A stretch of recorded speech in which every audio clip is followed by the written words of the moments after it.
sometimes it just isn't enough to beat a JRPG. If we level up more than we should, find the strongest weapons in the game, and locate everybody's lost cats, chances are the final boss will be a walk in the park. And for this reason, we have the Super Boss. These crazy powerful bosses come in a range of different shapes and sizes, but they all have two things in common. Firstly, they are optional and usually pop up towards the end of the game. Secondly, they are much more powerful than the final boss of the main story. This video is going to look at my top 10 JRPG Super Bosses of all time. To create this list, I've spent the last several years of my life developing a highly complex algorithm.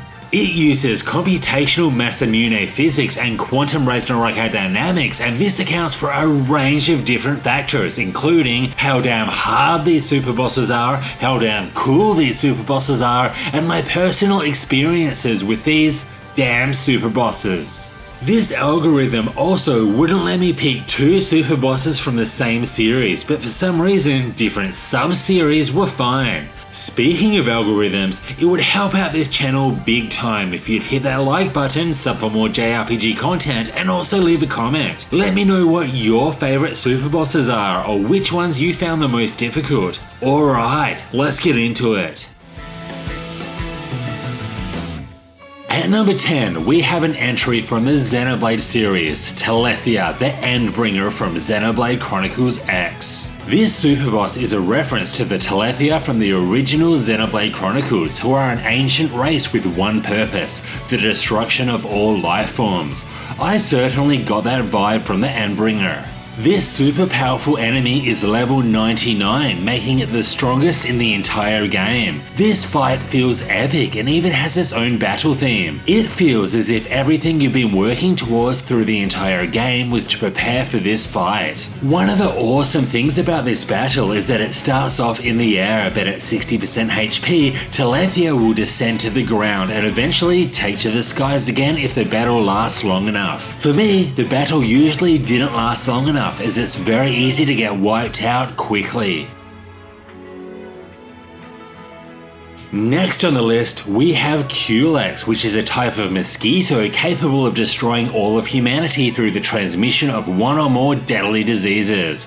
Well, that's what came up on Google anyway. The Culex I'm talking about is from Super Mario RPG Legend of the Seven Stars on the Super Nintendo, and more recently the Nintendo Switch. After obtaining the Shiny Stone, you'll be able to open a locked door in Monstro Town. Behind this door, Culex awaits. The awesome thing about this boss fight is that Culex's pixel style resembles the retro Final Fantasy pixel style. Not only this, but the battle theme is also a reinterpretation of the boss theme from Final Fantasy IV. This makes sense too, since the game was developed by Squaresoft. If you didn't get a chance to be owned by Culex back in the 90s, the recent Switch remake has you covered.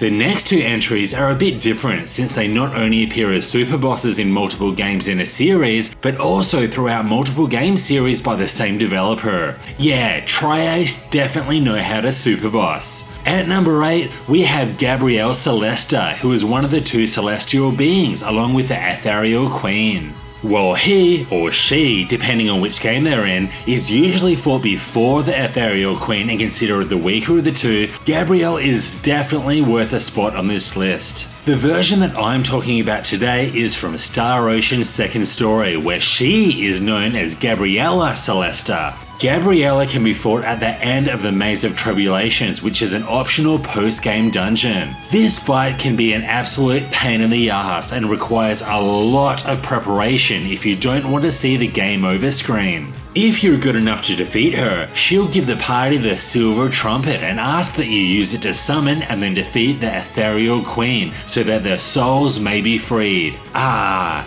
that brings a tear to my eye just thinking about it. But those tears of sadness soon turn into tears of pain, because the next super boss is the other celestial being, the Ethereal Queen.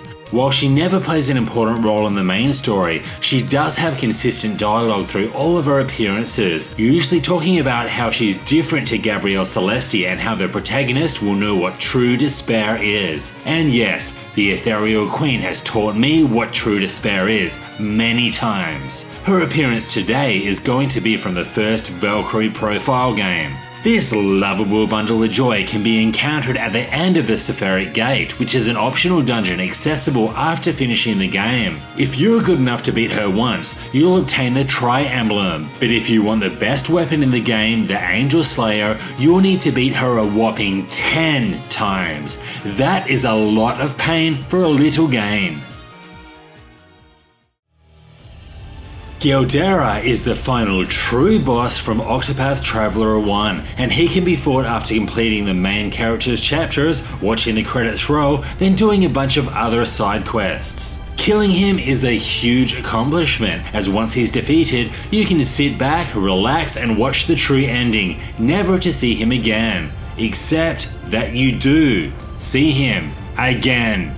You see, our good friend Galdera does not die, kind of like most of the characters from the Trail series. He returns for round 2 in the sequel, Octopath Traveler 2, where he's more powerful than ever. To unlock this fight, you'll need to follow a load of complicated steps and unlock the gate to the Netherworld. And this is where you get to do it all over again. And best of luck too, because Galdera is by far the most difficult fight in the game. Are you one of the few who have downed this beast? If so, I would like to say that you can rest easy, but to be honest, he'll probably be back for your soul in Octopath 3. This next one is really awesome, particularly if you're into the Shin Megami Tensei series. The protagonist of Shin Megami Tensei 3 soon becomes what is known as the Demi Fiend, which is a half-human, half-demon entity. While he may be your guy in this game, he is far from it when he makes his appearance in the spin-off title Digital Devil Saga. The Demi Fiend can be found in the second cycle in the Anahata dungeon after reaching the end of the Karma Temple. Like every other super boss in the SMT series, this one is also absolutely brutal, with moves that can easily wipe your entire party in a single turn. If this battle with the Demi Fiend isn't enough for you, he can also be fought as the super boss in SMT 5, so you can live the nightmare all over again if that's your thing. This next one is easily the cutest entry on the list. Or is it?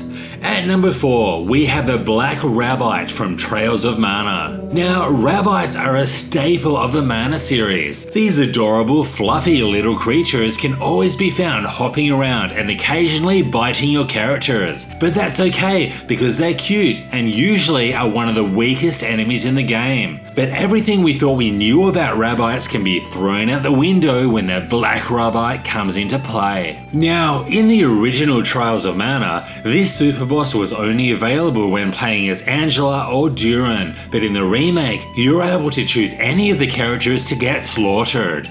Once beating the final dungeon, you will need to backtrack to a specific previously visited location depending on your character. After interacting with a Blackrabit statue, the battle is on. This incarnation of everything that I hate in the world is fought at level 82, but if that's not bad enough, it can summon level 99 demons to fight with him. If you do manage to take this fluffball down, you'll be rewarded with the Obsidian Powered Chain ability, which reduces the MP cost of abilities to 0. I don't know about you, but I prefer my rabbits cute and cuddly, or at least on a skewer over a good fire.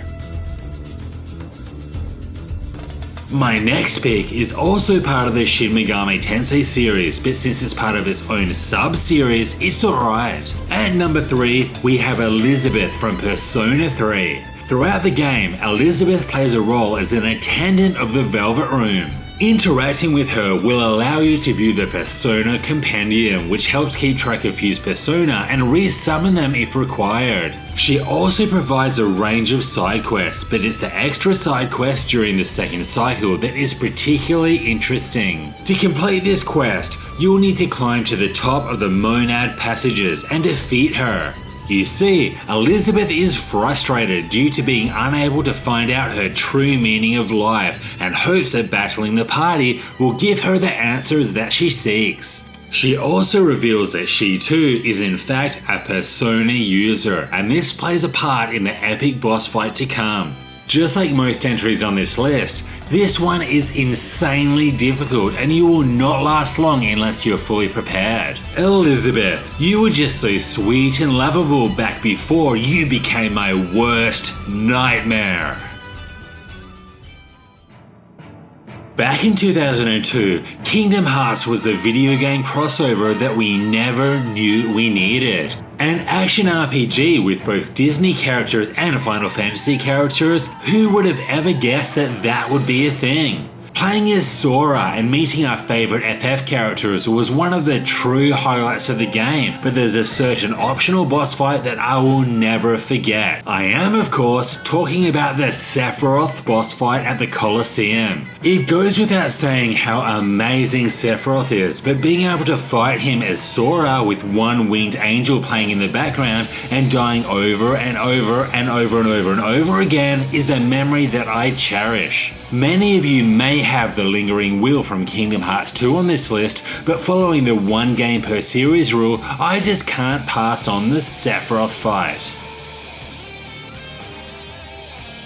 We have now reached number 1 on the list, and there hasn't yet been a Final Fantasy game. But now, that's all about to change, with the weapons from Final Fantasy VII. These powerful biomechanical monsters were created to protect the planet, with 2 of these acting as the game's super bosses. But out of the Ruby weapon and Emerald weapon, which one takes the crown? While the Ruby weapon is arguably the more difficult out of the 2, I'm going with the Emerald weapon purely on a personal level. There was just something special and terrifying about piloting the submarine through the depths of the ocean, only to see the Emerald weapon swimming towards you. He is also hard as hell, and I had to use all the tools in the shed, including the 7777 trick and abusing Knights of the Round to get the dub.